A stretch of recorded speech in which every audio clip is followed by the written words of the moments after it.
So Trump said in 2016, what did he say? What do you have to lose? He said that to Who was he black talking voters. to? Black people? Black voters, yes. And what did you, do you have any black friends who said, what's this guy talking about? What does he mean? Did you talk to them about that?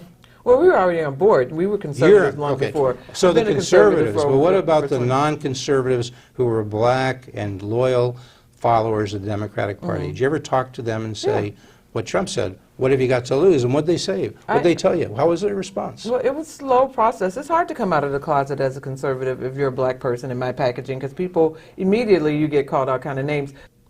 Well, folks, I hope you like that clip, because that's what you're going to see. You're going to see Stephanie Trussell. She's, some would say she's a star at WLS for the last 7 years. Now she is guest hosting at WIND, 560 AM radio.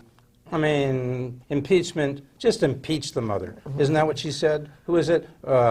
Talib, you know? Oh, yeah. Just impeach the MF. In fact, she's making money off of T-shirts now that say that. Oh, geez. Okay, so really, don't you agree? Shouldn't we impeach Donald Trump? Agree. This terrible thing, he had this bad conversation, it was a quid pro quo, it's all done. What did I get wrong? Well, everything. It's nothing. They've been trying to impeach him since he committed the ultimate moral sin of beating Hillary Clinton in November of 2016, and they've been trying to undo that process from the beginning. They don't care. It's like a diner that's selling the same thing, same soup, just reheated. Let's impeach Trump. Even though they have no reason to impeach him, there's nothing. If he was so deplorable and so unfit and so corrupt, why haven't they impeached him years ago? They promised us from the beginning, from 2017, he'll never make it to the summer. 2018, he'll never make it to the summer. And they've been so focusing on impeaching Trump that they don't have an agenda. They don't have any kind of policy set up to make America great again. And they even ran out of time. They don't even have a decent candidate to put up against him. So they keep thinking they didn't have to, because by now he would have been impeached. So in your guest hosting on 560 AM radio, are your listeners, are they people on the south side and west side of Chicago? I hope so. I hope I get a lot of people. On the north side as well? I think I get people from all over, but majority. Suburbs too? I think majority of 560 listeners are probably suburbanites, because that's where the majority of conservatives are. There are a few in Chicago, but I love to people from all over to listen to me, because it's great to preach to the choir, but I really want to preach to those people that are never Trumpers, that look like me, that think there's no way. How could you support such a racist, evil, deplorable president? And I want to dispel the myths of what's being said about Trump on urban radio, because I spend 3 to 4 hours a day listening to urban radio, because I want to know what they're saying. What is urban radio? Oh, well, that's what they call it. It's radio left of center, and it's black radio in Chicago. Okay. Any personalities that typify A lot that? of them that I have Who would be the most typical black personality that's left? One of the strong is the morning show. That individual, he's very adamant about what's in it for black people. That's his hashtag. That's his name. Oh, is that Mays? Mays Jensen? And my question to him is, voting for Democrats, what's in it for black people? So I listen to him for about an hour every morning, and then I turn to AM 560. Then I turn back to listen to Perry Small on WVON, and we have a very good relationship. And I just, on the weekends, I'm tuned into certain shows, because I want to know what they're saying. I can't just operate in this vacuum, only listen to conservative radio. I want to listen to everything. I'm like everybody. A lot of people believe all politics are local. I think you're concerned about every Monday morning when you're waking up and you're listening to how many people are shot, how many people are killed. That's what's affecting you. You're listening to your taxes going up and fees going up in the state of Illinois.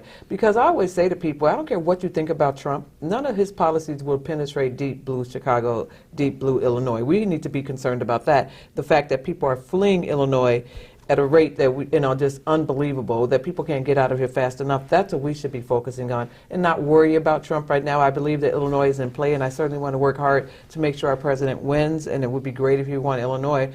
And that's in my theory, and what do I know? Again, I'm just this grandma driving around in my minivan, but I think J.B. Pritzker and his policies and his fees and everything, they're going to make more people vote for Trump this time, because they're thinking, wait a minute, this guy has just raised all these fees and taxes. He assured us that only the rich would be the greedy rich that haven't paid their fair share. But all of a sudden, I didn't realize I was rich because I drove a car, because the license plate fees went up and all the other things that went up as a result of Is that part of the Pritzker program, Yeah, to of raise your course. license fees? Oh, it's everything. And they keep trying to tell Yeah. people, they pit us against each other and just tell us, don't worry, the rich people aren't paying their fair share. I'm going to take care of that. And I call it FAIR, F-A-R-E, because it's a fair for being successful. And to think that millionaires and billionaires are just going to sit still and allow him to raise their taxes, the whole constitutional amendment, thank goodness somebody said that the flat taxes is an Illinois constitutional amendment, policy, but they're trying to undo that because, and anybody, you don't have to have majored in economics to understand that if they are to change our constitution and make it a progressive tax, after they go after the millionaires, because they're going to get out of here, they have enough money to flee. It's the middle class, the lower class that's the big get. They're going to come after us as well. That's just the camel's nose under the tent, just to get in there and say, so we can bust open the Constitution, and then everybody's going to get hit with these new progressive taxes. So, so black and white middle-class people, you're telling me, care if they start raising taxes They on better middle care. class. Yeah. Because there are whites, large parts, who are middle class, but there are also blacks who are a large part middle class. Yeah. It wasn't a focus when you were growing up, 60s, 70s, 80s, whenever you want to say. You described a much more idyllic atmosphere. You weren't worrying about getting shot, okay, in your home or near your home or whatever. So what happened? Why? I know it's a tough question, but that's why you're here, okay? It's a tough question, but what happened? Why do we have so much more trouble with homicides, with shootings, especially on the west and south side of Chicago? Well, I always, I think about that a lot, obviously, because it's a big concern of mine. And the fact that I grew up and I saw what it looked like back then, and now I see what it looks like now. And it has a lot to do with the breakdown of the family and the systematic removal of the father in the home, and especially in black homes. If you had the public aid check, well, then you can't have a dad in the home. And that's what gets me, is that most people had this two-parent home. It's hard enough to raise children by yourself, but they had two parents, somebody making sure that the homework got done, and the father holding you accountable. What are you doing? Oh, you can't hang out with that kid. And now that the father's been removed from the home, and now these single mothers are working so hard, maybe they're working 9 to 5 and then they're taking some classes trying to better themselves and they're getting their degree on the side. Who's left at home to take care of the kids? It's this breakdown of family values, Okay. and that's what really makes me sad. And on the south and west side, there's a church on almost every corner, and I keep thinking, what is the church doing to get involved in the community to say, hey, we have to stop that. Let's take back our corners. If there's 5 or 6 people or 2 or 3 people standing on the corner selling drugs, well, why is the church standing out there saying, okay, not on our corner, we can't do this? We need to stop looking for big government to come in and save us, because they're not talking about it. We need to figure out in our own communities and be invested in and say, what can we do? We got to clean up our own So streets. there is a new mayor. Some would say she's different because she has not been a politician before. This is her first elected office. Some would say she's not tied to the corrupt Democratic machine, some would say. Do you say that? Well- Do you have optimism about what Lori Lightfoot could do as mayor? Well, people say, well, she obviously hasn't been a politician, but she's certainly been involved. She's not an outsider by any means, in my opinion. I have to give her a chance, right, because it's just only fair. But as a person that's been around long enough to understand what it means to be a Democrat in Chicago, I don't think she's going to be historically any different than anybody else. I'm Lori Lightfoot. Pretend for a second, Okay. okay? I'm Lori Lightfoot, and I'm asking you, I'm genuinely interested in your opinion of what I could do. We're talking on September 27th. Tell me what I can do next week, starting September 30, that might reduce violence in the short term. I don't mean like 6 months later or 2 years later. Is there anything she could do to reduce homicides and shootings more than it has? You might acknowledge the trend has been going down before she came. It's going down in the last 3 months. Eddie Johnson, the superintendent, said this summer over last summer, I can't remember, either homicides or shootings were down 18 to 20%. So give them that, but they both said that's not good enough. We still have major problems. We're still getting way too many people shot and killed, especially on the south and west sides. So short question, what could Lori do? I'm Lori, you're Stephanie Trussell. You tell me what I could do as Lori Lightfoot to make things better about the problems we've just been talking about. Well, she needs to cooperate with the federal government and with ICE enforcement agencies to make sure that we're getting bad guys behind bars, people, illegal invaders, especially the ones that are here to do harm. They don't come here just to pick our fruit, as they love to say. I don't understand why we're spending $95 million, and it's going to be over $100 million when we're done, to build a new police academy. We need to get back into the policemen walking the beat. Instead of one police officer in a car, how about 2 police officers walking the beat? We need to have, the police department has a PR problem right now. People that need to trust them don't. The people that really depend on the policemen to protect them, they feel that the policemen are out to get them, and they need to correct that until they trust the police department to cooperate. But when you have someone who cooperates with the policeman, they see a murder, they cooperate, testify, and then they get gunned down, and then the person that was with them is now in that position. How are you ever going to get people to turn in people that they know that did the crime? Less than 20% closing rate on murders in Chicago. That is unacceptable. That if you commit a murder in Chicago, 80% chance that you're going to get away with that. How is that even? It's unbelievable that we are allowed to even go on continuously with that rate. You know, you mentioned witness protection because Treja Kelly, 18-year-old woman, was shot about 2 weeks ago, killed, right? It's been a little bit longer than that, but Maybe yeah. 3 weeks ago. Yeah, she Okay. had witnessed her cousin. They were walking together back in 2015 or something. 3 years ago, right? 3 years ago, and she was 15 maybe at the time. Right. So last summer in June, she testified, only for her to be walking home, and she's pregnant at this point in August, and she was gunned down. But we still don't know. We don't know the motive, but it sounds like it could be retaliation, even Right. though it's 3 years Very later. same area where she was walking Right. with her cousin, and unfortunately where she lives, and what are you going to do? And Was now there- there was a witness, and it wasn't reported immediately. It was a longer article a couple weeks later right. that she had a witness with her. Her friend hid from the shooter, and the shooter was actually looking for her, but she hid behind bushes or something, or a fence or something. But so I'm thinking, so how is that person feeling confident enough to identify whoever killed? Right. Because it's this cycle. So what should we do? Again, I'm Eddie Johnson. You're Stephanie Trussell. Tell Eddie, what should he do about witness protection now? I don't mean 3 years from now. What should he do? What are the policies? I mean, who's qualified for this? I would think immediately, if you're going to testify, if you could know the identity of a person, a bad guy in your neighborhood, we can call them local terrorists or whatever, you should be immediately offered. Now, I've heard that people, maybe she turned it down, but then you think Wait, say about offered, you spell it out for me. offering her an opportunity to be in the witness protection. And which would mean what? Spell That's it out what I'm for me. thinking. Okay, so outline it for me. Here she is as an 18-year-old woman that just graduated from high school in May or June. So she's technically, even though legally she's a woman, but she has a family. She has extended, I'm sure, support. So do they get to leave too? Her mother, her father, relatives, it's a lot. I know just to say witness protection, but what are we going to do? We're just going to leave these We people? offer it to them. Right. I mean, We maybe I offer watch to too go many out of TV state, shows. out of city. What would we do? Well, I mean, whatever it takes to make sure. So what this Eddie person- says is a lot of these folks don't want to Yeah. have their life disrupted. So I said to him, what could you just give them a few policemen around their home, maybe trail with them, maybe not forever, but let people know you're concerned and you're trying to protect them. Could you protect them in a way that's less disruptive? And I said, what is your program? He said, well, Jeff, we don't really disclose those details. Yeah, well, they can't. Right. Well, you could give me generally. Do you have something out of state that you offer? Do you have something out of the city? Do you have police? Can you tell me anything? I don't know anything. I didn't get anything. Well, Shouldn't we know? I mean, if I'm black on the South Side and I'm voting for these folks like Lori Lightfoot, as they did this last time, I think I'm entitled to know what she is doing differently now. I don't want to say the trends are down, because the trends were going down before. Is that a reasonable request? Well, I picture people in that situation that you described, policemen kind of following you around. So let's say you're going to the store, you're buying whatever you're buying, chips and soda, you've got policemen following you around. What kind of backlash are you getting from the community? You traitor, you're turning, Well, maybe you're maybe testifying. they're not so obvious. Maybe they're detectives. Maybe they're not wearing a police Well, uniform. if they're obvious, then Unmarked.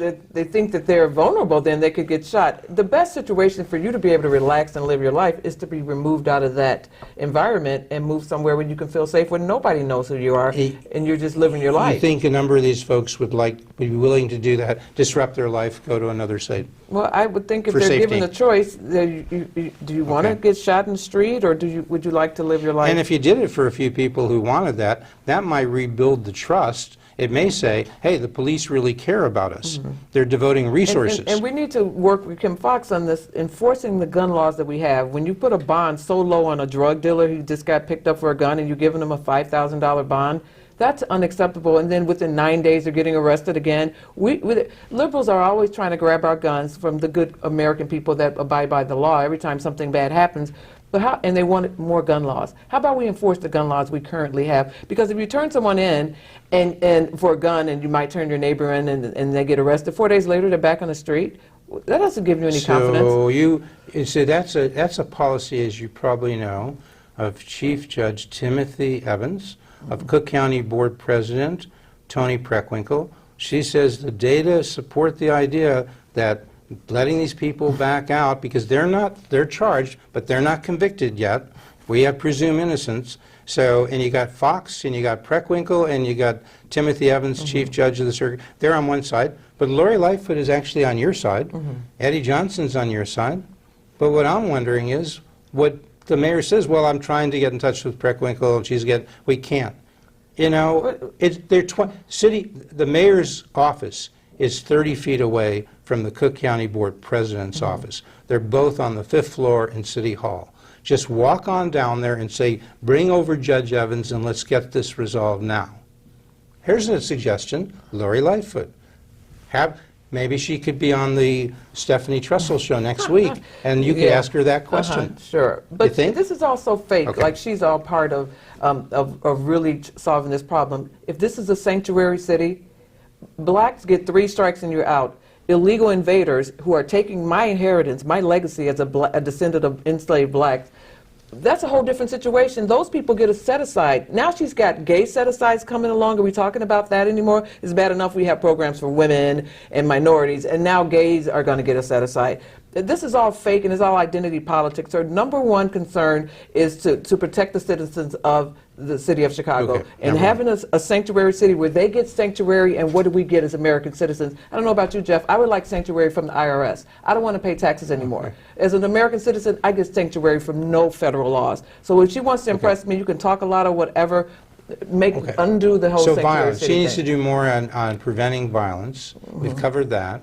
Education, CPS. Do they provide a quality education for the 366,000 It depends on what color kids you are, and if you have money, and if you have connections. Because But 80% are either Hispanic or black. So attending failing schools. and if it's 15% white, they may be in the They're all in succeeding elite schools. schools. Yeah, they're all elite in the good schools, right. Okay. So what do we do to help the 80% who are low-income Hispanics and blacks tomorrow? Not 3 years from now, tomorrow. Can we do anything tomorrow? If you're the mayor and you had, say, the kind of executive power that President Trump has, you can issue an executive order. She does. School choice, vouchers. School choice. Yep, Explain. vouchers. What does that mean? You need a little competition. Everybody does better with competition. If the post office had a competition across the street, we'd get better service there. We need competition because we know, since I went to public schools in 1970, and thank goodness my mother sacrificed and put me in a Catholic school, but I think about how it was failing children back then. That's 50 years ago. Right now, it's all pie in the sky. What can we do? How can we change the system it's a teacher's jobs program. That's what CPS is. That's what CTU is all about. So if I had a kid that was in 1st grade, I'm not going to rely on the fact that I'm going to vote for the right person that's going to enforce this and I'm going to make a change. No. If I were mayor, it would be vouchers, it would be a school choice, so people can have a choice. And then maybe the teachers union would say, well, gosh, we've got some competition. We got to get our act together. I thought we tried this. Just an idea. Okay. We have a budget for CPS. A lot of people don't realize it. They know that Chicago has a $10 billion budget, and they're $838 million in the hole for that $10 billion budget. What they don't know is CPS, which is part of Chicago, has its own $7.7 billion budget. So it's not a $10 billion budget, it's almost $18 billion. So you take that $7.7 billion. which is money that comes from the feds, comes from the state government, comes from the city taxpayers, all together, 7.7 billion. You got 360,000 students. Folks, at home, do the math on your smartphone. Divide 360,000 into $7.7 billion, and you know what you come up with? $21,000 per kid. I'm rounding off lower. I'm giving it, okay? It's $21,400. So they take that $21,000. Monday, September 30th, an executive order from Mayor Lori Lightfoot. I'm taking that $21,000, $21,400. I'm giving it to every parent. I'll give it to the folks who are higher income, lower income, but those 80% who are low income blacks and Hispanics, they now have purchasing power, $21,000. That's what you want. If you give that to those parents, some would choose to stay in the school, some are there, but a lot of them would go to a new school. Wouldn't it be great if they could go to St. Ignatius? There would be Catholic schools that are right there that have room. There would be some other private schools, maybe some Jewish day schools, maybe some non-sectarian schools. And guess what? With $21,000 purchasing power for 366,000 parents, you and I could start a school in 2 weeks. 2 weeks pronto. Kids stay home for 2 weeks. We'll get you this one room and we'll teach you how to read. And if it doesn't happen, take your 21K and go somewhere else. I promise you. Now, I know you say they still may get shot, but at least maybe part of that program for 21,000, we're going to try to keep you safe on that route. Which is good. Okay. You know, that'd be great. Do you think Lori might do that? She might hear this. Why wouldn't she do it? Why wouldn't she try it? She's a Chicago Democrat, and it's all about the big union. The Chicago Teachers Union has got her buffaloed. They wouldn't like this because there's competition, and they look at these kids as their kids. It's their money. It's their it's commodity. 21,000. It's they 21,000. Use it as political. Yes. Okay. You know, look, we care about the children. If they want that 21,000 to come to them, and you're saying no, it should go to the parents, and they should decide where their kids go. Okay. And that's just not me. It's the platform. And of maybe they want to conservatives. go to a charter school, and so, because the CTU has got them to cap the number of charter schools. Yeah, of course, because they're not union. Because they don't want competition. Yeah, and it's all about union dues and union and members that pay union dues. That's what the whole CTU is about. So let me see. So Trump said in 2016, what did he say? What do you have to lose? He said that to Who was he black talking voters. to? Black people? Black voters, yes. And what do you have any black friends who said, what's this guy talking about? What does he mean? Did you talk to them about that? Well, we were already on board. We were conservatives long before. So I've the been a conservative conservatives, for but what over- about for the 20 non-conservatives who were black and loyal followers of the Democratic Party? Did you ever talk to them and say, what Trump said, what have you got to lose? And what did they say? What did they tell you? How was their response? Well, it was a slow process. It's hard to come out of the closet as a conservative if you're a black person in my packaging, because people, immediately you get called all kind of names. But again, I've been attending the Conservative Political Action Conference since 2016, and every year I see more and more black conservatives, and I interact with people that said, hey, I voted for Obama that first time and maybe that second time, but this time I realized, because after this 8-year reign of having this half-white president, because I want white people to take some of the blame too, they realized they got nothing. They were told that if you elect a president that looked like me and would care about you, and especially people in Chicago, where Chicago became the murder capital of the United States during Obama's 8-year reign, did he once get off Air Force One and come to a corner and say, hey, we got to stop this, guys? Never. No, they did send somebody out when somebody got killed. Yeah, they go to the the funeral, right, yeah, but no, nothing real. So people realize... You want to prevent this stuff before the funeral. Right, it'd be nice. Okay. Yeah, and so people realize that after 8 years, that what do we get? And that Trump was different from both sides. He was talking about America getting back to what made America great. He was talking about protecting us. He loves, you can say whatever you want about Donald J. Trump, but he loves this country. We had a president that couldn't even say that for 8 years. It was wrong to be prideful about being an American. So that's what people want of every color. So is he saying that again? Is Trump he getting is. ready to say to the Oh my blacks? God. Did you hear that speech? What have you got to lose? In Is he front of saying the that? UN? Did you hear what he said in front of the UN? Tell us. Now he's got this record, in addition to what he said, he's got this record, the lowest unemployment number for blacks in the history of the United States and Hispanics. And they can say, oh, he's Boris, he's a racist, but the numbers don't lie. Where are the black voters who are voting probably 90 to 95% Democratic? Where are they geographically in urban areas cities. where they might, so like Philadelphia must have horrible. quite a few. A lot of bad stuff going on there. Well, and since Pennsylvania was an important state last time that he won, and he'd like to win it again, if he were to go out, not like a rally, but an actual go out to the community in Philadelphia, talk to people, and say, Detroit, have this Baltimore. kind. Yeah, Detroit, because it's in Michigan, another important state. Who would have thought it was in play last time? And they did whatever they. Wisconsin, right. Milwaukee has a lot. They actually had a voucher program. Maybe you could talk to them and see how. So if you did that, not rallies, because I want him to get. But he if needs you're, to be- you got to get out to the people. Right. Would that be something that the Republican Party might do as part of its revitalization effort? This goes to the Republican lack of leadership in the state of Illinois. A bunch of rhinos that are afraid to even say Trump's name out loud, like his, the bad guy in a movie. I want unapologetic Republicans that are not so busy trying to straddle the fence, because how can you tell the difference between a Republican in Illinois and a Democrat? So they would talk about the violence prevention that you're talking about, the bail bond issue, don't put people who are using guns illegally back on the streets. They would talk about that. If they're running for some other offices in Chicago, maybe aldermen, they might talk about the education school voucher program. Yeah. They might. We haven't had time to get into how to fix pensions. Maybe that's for the next show.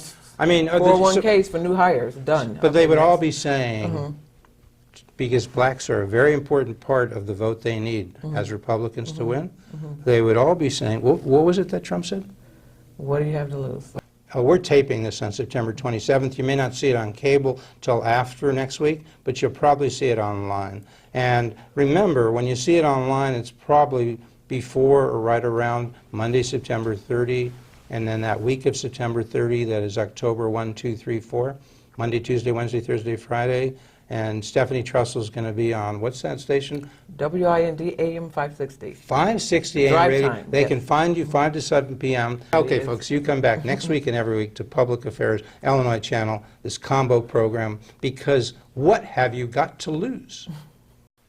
Public Affairs very much thanks Residco, our sole corporate underwriter, for helping to make the production of this show possible.